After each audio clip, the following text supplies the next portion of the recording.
when it comes to some franchises, one is good.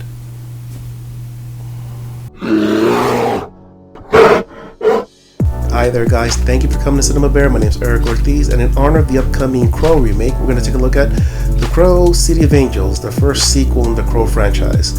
Why look at this one and not the original Crow? Because it's pretty obvious that the original Crow is awesome, so why talk about a movie that is already awesome?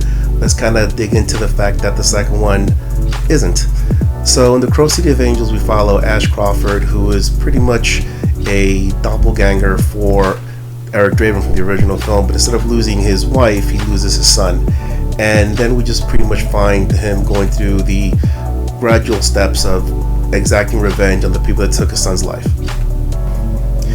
In terms of directing, I'd say this one is an interesting looking film.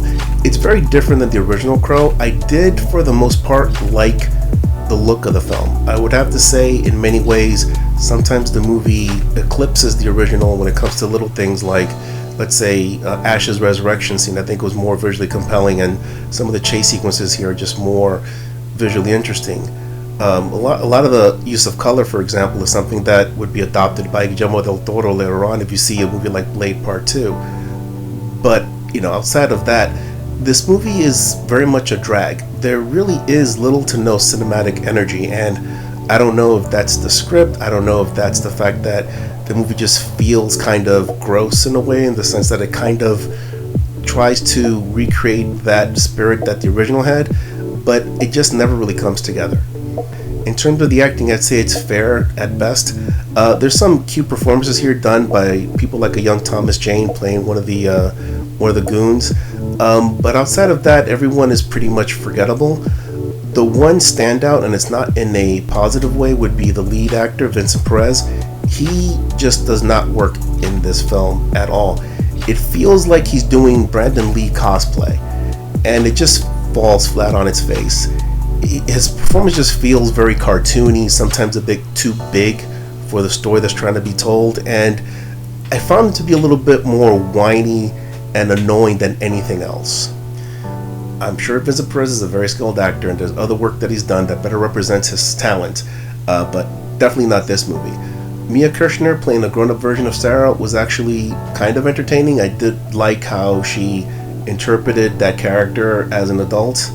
But yeah, performance-wise, you could do worse, but you can certainly do better.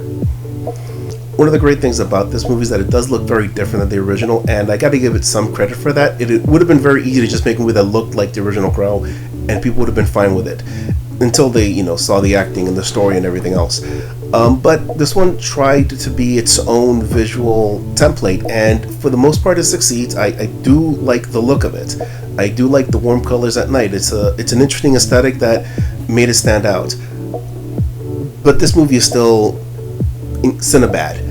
I wanted to like this movie. I am a big fan of the original film. I think the original film stands out in ways that inspired other movies that used music and visuals to tell their story, very much like in The Matrix and Blade and a whole bunch of other films that have action and music put together.